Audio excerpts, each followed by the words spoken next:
তোমাকে সাথে আজকে একটা গেম খেলবো, ঠিক আছে? তোমাকে আমি কয়েকটা পশুর নাম জিজ্ঞাসা করব, তুমি এগুলা কিভাবে ডাকে এগুলা সাউন্ড তুমি বর্ণনা করবে, ঠিক আছে? এদিকে আসো। গরু কিভাবে ডাকে বলো তো? আচ্ছা, একটু জোরে জোরে বলবা। বিড়াল কিভাবে ডাকে? তারপরে হাঁস, ছাগল,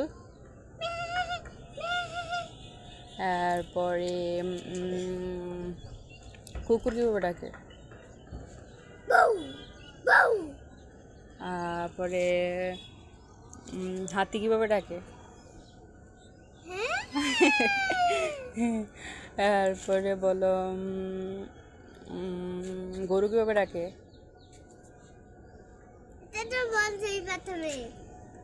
কিভাবে ডাকে বলো? ও আচ্ছা, তারপরে বলো উট পাখি কিভাবে ডাকে?